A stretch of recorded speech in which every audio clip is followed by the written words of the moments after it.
뭐 그때 당시에는 뭐 좀 그런 게 있었죠. 사단장님 교회 가면 다 교회 가야 되고. 네, 근데 저는 불교거든요. 근데 저는 또 그런 쪽엔 소신이 강해요. 그런 것도 있었지. 네, 그래서 뭐 종교를 바로 물어보시더라고요, 중대님께서. 저는 불교입니다. 그러니까 우리는 교회 가야 돼 하시더라고요. 그래서 저는 거기서 반야심경을 외워버렸어요, 바로 앞에서. 네. 또라이네. 또라이 아니죠? 완전 또라이네. 아니죠.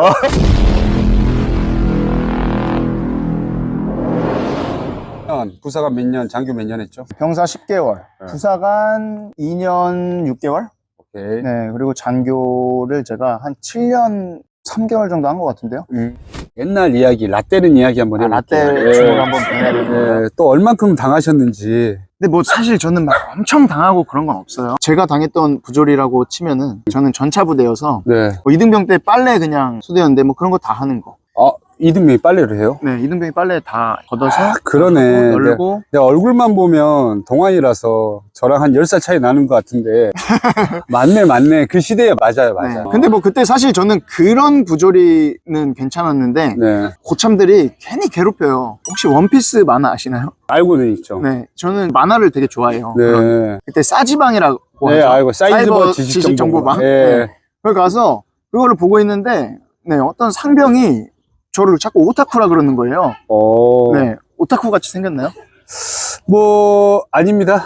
네, 아니에요. 훈남이에요. 네, 아무튼 막 오타쿠라고 놀리고 별명이 그때부터 이제 타쿠가 되는 거죠. 진짜 그럼 네. 진짜 싫었겠다. 네, 근데 그 사람이 네. 저랑 실제 나이는 이제 1년 차이밖에 안 나는 거죠. 네, 근데 이제 그때 당시에는 엄청 사가 보이고 굉장히 무서워 보여요. 이등병 때 그렇죠. 상병 병장들은 되게 무섭게 생겼어요. 그렇죠. 네. 그리고 뭐 초병 근무 나가서 뭐 다리 주물러 달라. 뭐 한두 살 차이 애들이 다리 주물러 그래요? 그렇죠. 저는 사실 불합리한 거를 굉장히 못 참는 성격이었어요. 와. 학교 다닐 때도 그렇고. 그래서 말했나요? 그래서 이제 얘기했죠. 네. 그러니까 그분은 네. 이제 저지른 것들이 많아서 이제 안 좋은 곳에 가셨죠. 또 영창. 그런 애들은 하나만 저지른 건 아니에요. 그쵸. 그게 이제, 습관이야, 네, 습관. 저 말고도 이제 씨를 많이 뿌려놓으셔가지고 네, 그래서 이제 영창 가시고 저는 그런 생활이 사실 싫어서 부사관 지원한 것도 몇 퍼센트 차지하죠. 야, 이제 부사관은 이제 그게 싫어서 이제 부사관에 갔는데 네. 또 거기서 시작되는 거죠. 왜냐면 이제 하사는 간부계 이등병이잖아요. 네. 이등병 생활이 또 다시 시작됐죠. 그러니까 병사 생활에서 겪는 부조리가 싫어서 이건 안 하고 간부로 가야겠다 해서 부사관을 갔는데 그쵸. 또 다시 시작이야. 네, 이제 다시 시작된 거죠. 몰랐죠, 저는. 그런 거. 네. 근데 뭐, 그때 이제 선임분들은 이제 장난으로 한 건데, 네, 돌에 개구리가 맞아 죽듯이. 그렇죠. 제가 맞아 죽을 뻔 했던 뭐 그런 것들을 얘기하자면, 네. 간부는 두발 규정이 있잖아요. 네. 간부 표준형이 있고, 그렇죠. 스포츠형이 있잖아요. 맞아요. 저는 그런 육군 규정을 보는 걸 좋아했어요. 이게 잘못되면 네, 바로 찌르려고. 그렇게 말씀하시는 게 아니라, 그러니까 항상 의문을 가졌어요, 저는. 이게 맞나? 와, 내 밑에 있었으면 엄청 네. 피곤했겠다. 이게 맞나? 이게 아닌가? 네. 근데 뭐 그렇다고 제가 규정을 그렇죠. 어기는 선에서 하는 게 아니라 네. 간부 표준형이 있는데 그렇죠. 고참이랑 자꾸 이발을 하러 가면 이 하사 새끼가 무슨 하면서 그때 무조건 스포츠 머리. 근데 남자는 그때 또 머리빨이고 그죠. 저도 잘생겨 보이고 싶을 거 아니에요. 그죠. 그 어린 나이에 그럼요, 21살 뭐 이럴 때인데 네. 초등학교 중학교 때 조금 자르고 집에 가면 아빠가 다시 잘라와 하는 그런 것처럼 고참이 무서운 표정 지으면서 다시 잘라고. 장난하냐고 다시 자르라고. 그래서 다시 자르고. 머리 어떻게 잘랐길래 다시 자르라고 그랬어? 그냥 소위 말하면 기두컷 했는데 기두컷. 기두컷 우리 미치겠다. 초등학교 중학교 때 말하던 요즘엔 투구연기라고 표현하지만 그때 기두컷이었잖아요. 뭔지 아시죠? 여기가 길대요. 그러니까 여기를 자르래요. 학교 다닐 때 기두컷 하면 찐따 취급받는 그 머리를 했는데도 불구하고 거기서 더 찐따를 만들려고 윗머리까지 이제 손대셨던 그런 고참도 계셨었고. 장교에 대한 부조리는 어떤 게 있나요? 뭐 장교에 대한 부조리는 사실 없었고. 없었어요? 퇴근 못하는 거 그 얘기만 엄청 많이 들었거든요. 그건 사실 부조리라고 하면 부조리인데 그냥 일을 겁나 많이 주니까 못하는 게 맞는 거죠. 네. 그러니까 막 과중돼 있는 거죠. 뭐 예를 들어서 중2 때 이제 뭐 작전 장교 뭐 이런 거를 하면은 그때 정훈 장교가 또 무슨 뭐 파견을 갔어요.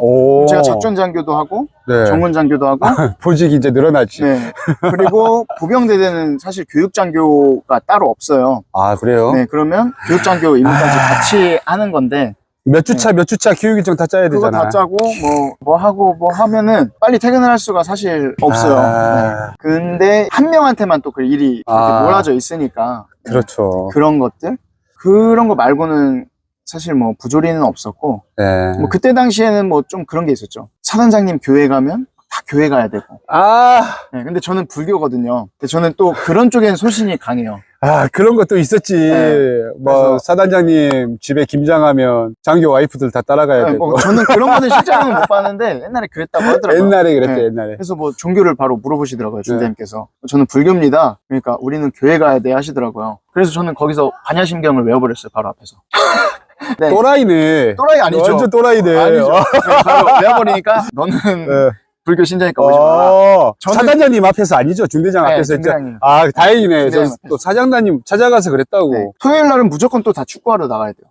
아니, 도대체 저보다 군 생활을 더 뒤에 했는데 네. 어떠한 삶을 살아오신 거예요, 도대체? 그러니까 사실 이제 뭐 강원도 거기 네. 산골에 젊은 남자들끼리 다 모여있잖아요. 그래서 월요일부터 금요일까지 이제 막 야근하고 네. 토요일 날 또 이제 축구해야 되니까 네. 뭐 사실 와. 주말이 안전한 우리가 생각하는 네. 그런 간부로서의 자유는 없었죠. 와, 토요일 날 축구, 주말에는 교회. 네, 일요일 날 교회. 아. 근데 저는 그래도 교회는 뺐잖아요. 네. 그러니까 저는 토요일 축구만 하면 돼요.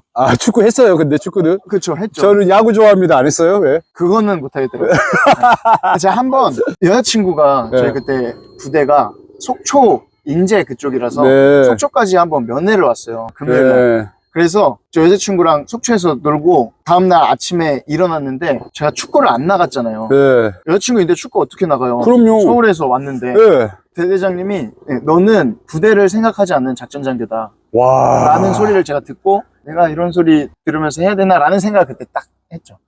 저는 사실 좀 부대를 많이 옹호하잖아요. 네. 근데 이거는 사실 너무 갔다.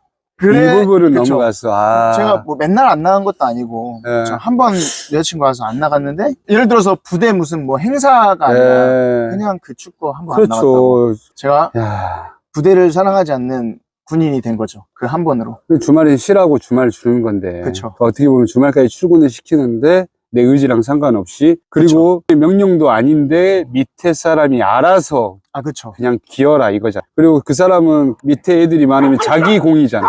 그쵸.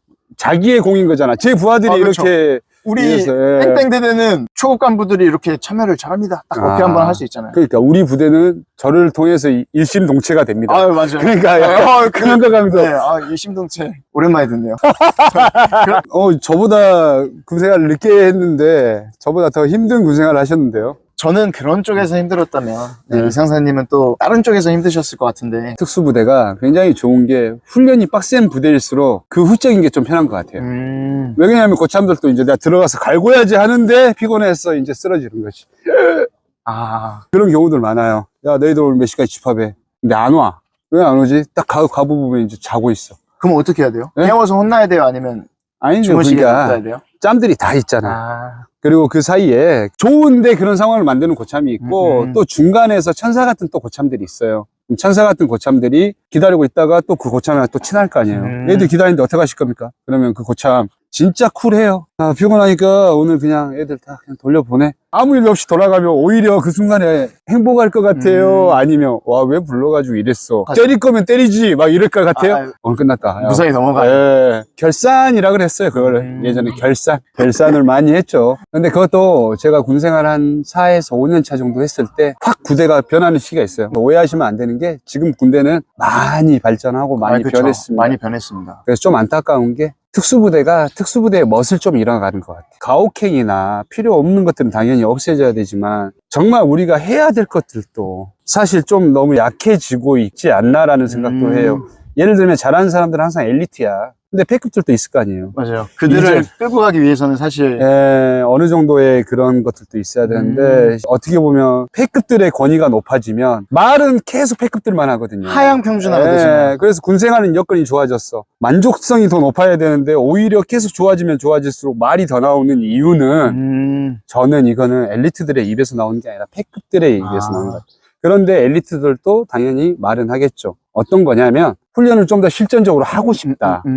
우리가 이렇게 하니까 이런 장비를 사용하고 싶다. 네. 이건 엘리트들의 입에서 나오는 거예요. 맞아요. 근데 반대로 패급들은 왜 우리한테 자유시간을 안 주냐? 그쵸, 패급이네요. 왜 우리한테 아침에 새벽 운동을 시키냐? 나 쉬고 싶은데. 근데 특수부대의 멋은 사실 최적이 기본이라고 그쵸. 생각하거든요. 무엇보다는 사실 임무 수행을 하기 위해서 그게 돼야 되는 거잖아요. 근데 선배들은 대부분 체력 좋은 친구들은 믿고 맡겨요. 보통 못하는 친구들을 끌고 가는 건데. 그쵸. 이 말이 나왔다는 건 어디서 나왔겠어? 애들한테. 그렇죠. 그렇죠. 궁금한 게 하나 있는데 707 부대는 네. 다 선발이잖아요. 네. 인성이나 네. 그런 체력이나 이런 게 갖춰진 인원들이 가는데 거기도 질량 보존의 법칙인가요? 패급이 있다고 말씀을 하시니까. 패급 있는데 네. 이게 707을 띄우려고 가는 게 아니에요. 그래도 선발이라는 이 과정이 있기 때문에 상대적으로 퍼센티지가 적어요. 패급의 퍼센티지가 네. 10%도 안 될 수 있어요. 707은. 지금은 특임대, 네. 정찰 때도 거의 707하고 비슷한 수준이에요. 네네. 전투력만 따졌을 때는. 네. 그런데 이제 특전 여단 같은 경우에는 상대적으로 패급이 30~40% 정도. 근데 A급들하고 그러면 패급들하고 격차가 엄청 심해요. 네네. 정찰대랑 707은 그 격차가 조금 덜해요. A급하고 패급의 격차가. 이해했습니다. 네. 패급이 되는 순간이 있어요, 항상. 왜냐면 꾸준하게만 하면 누구나 다 유지하는데 한순간 우리가 안 하게 되면 올리는 건 어려워도 맞아요. 떨어지는 건 쉽잖아요. 근데 떨어졌는데 이게 멘탈인 것 같아요. 어느 순간 내가 떨어짐에도 불구하고 좀 더 편안한 걸 추구하다가 결국 계속 떨어지는데 죄책감도 느끼지 않는. 네. 죄책감을 느끼면 패급이 아니라고 생각해요. 근데 죄책감을 느끼지 않으면 패급이라고 생각합니다.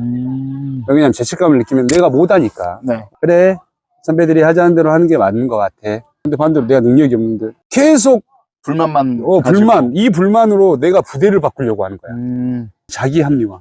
편해지잖아. 근데 문제는 전투력은 떨어질 거 아니야. 그렇죠. 근데 이게 인권하고 연계를 시켜버리니 특수부대의 멋이 떨어지지 않나라고 내가 생각하는 거야. 그러면 특수부대 가지 말고 다른 데를 가야 돼. 그렇죠. 인권을 보장을 100%를 받으려면 저는 특수부대의 인권은 그래도 내 인생에서 한 20%는 버려야 된다. 강압적인 훈련도 해야 되고 엄청 빡센 훈련, 극한까지 견디는 훈련 그런 걸 받으려고 특수부대를 가는데 거기서 편하길 바란다? 그건 욕심이라고 생각하는데. 모순이죠, 어떻게 보면. 근데 그런 친구들이 뽑히니까. 그래서 자기한테 맞는 환경을 선택했으면 좋겠어요. 우리가 회사를 선택할 때도 보고 가잖아요. 그렇죠. 근데 능력이 없는 친구들이 어떻게 해? 되는 대로 갔죠. 네, 그렇죠. 네. 이렇게 되는 대로 갔다가 운이 좋아서 들어온 친구들이 그걸 바꾸려고 하면 그게 이제 미꾸라지 한 마리가 물을 흘려뜨리는 거죠. 동요되는 걸 저는 가장 두려워합니다. 저보다 이제 훨씬 고참이시잖아요. 네, 그때 어마어마하다고 저는 들었는데 그리고 또 그쪽 부대는 이제 군기가 생명이니까 그럼요. 네, 또 당하신 썰 한번 또 풀어주시면 좋을 것 같습니다. 지금 이제 원리 원칙을 중요시하는 분이 옆에 계셔가지고 네. 저는 당연하게 생각했어요. 특수부대니까. 네. 특수부대 엄청 남자들 세잖아요. 네. 뭐 지금은 편하게 말할 수 있지만 저희 시대에서는 사실 맞는 건 당연했고 교육이다라고 하면 무조건 저희는 때리면서 교육을 하니까요. 그러니까 뭐 부타가 가미된 교육인 거네요. 네, 그렇죠. 그래서 정말 많이 뭐 맞기도 했고 욕도 듣고 갈굼도 당하고 저녁에 잠도 못 자고 일상 다반사였는데 사실 저는 그렇게 그게 나쁘다고 생각하지 않아요. 특수부대니까 뭐 그럴 수도 있지. TV에서 내가 봤던 모습들은 훈련을 멋있게 하는 이런 모습들도 물론 좋아서 왔지만 더 중요했던 거는 내가 그럼 여기를 가면 막 영화 속에서 실미도 보면 막 갈구고 막 하잖아요. 네네. 그런 모습들이 당연하겠구나 라고 해서 사실 크게 막 자극을 받거나 그러진 않았어요. 그냥 당연하게 이게 이것도 하나의 내가 훈련이라고 생각하고 나도 각오하고 왔으니 내가 버티는 건 당연한 거다. 그렇게 생각을 했죠. 자, 그럼 마지막으로 구독자님들한테 한 말씀 해주시겠어요? 지금 뭐 이상사 클래스 채널을 구독하시는 분들은 이상사님이 좋아서 구독하시는 것도 있고 항상 이렇게 동기부여 해주시는 그런 영상들이 좋아서 구독을 할 거라고 생각을 합니다. 그래서 제가 드리고 싶은 말씀은 구독자분들께서도 이루고 싶은 목표나 뭐 그런 게 있을 거잖아요. 생각만 하지 말고 노력을 하셨으면 좋겠습니다. 네. 그게 뭐 자격증 취득이 될 수도 있는 거고 이직이 될 수도 있는 거고 그렇죠. 사업 준비가 될 수도 있는 거고 꼭 몰두를 해서 도전을 하고 노력을 했으면 좋겠다. 실패를 해도 배우는 게 무조건 있거든요. 그게 경험이 되고 다음에 뭔가를 할 때 밑거름이 되기 때문에 꼭 도전을 많이 하셨으면 좋겠다라는 말씀을 드리고 싶습니다. 자, 이제 오늘은 최근에 전역한 성공하신 사업가를 모시고 인터뷰를 했습니다. 성공한 것까지는 아니고 열심히 살고 있는으로 해주세요. 오케이, 좋습니다. 여러분들 머니캐틴 구독 많이 눌러주시고 그리고 오늘 이상사 클래스 영상은 여기서 마무리하도록 하겠습니다. 지금까지 이상사 클래스 채널의 이상사 머니캡틴 박호진 대표입니다. 네, 감사합니다.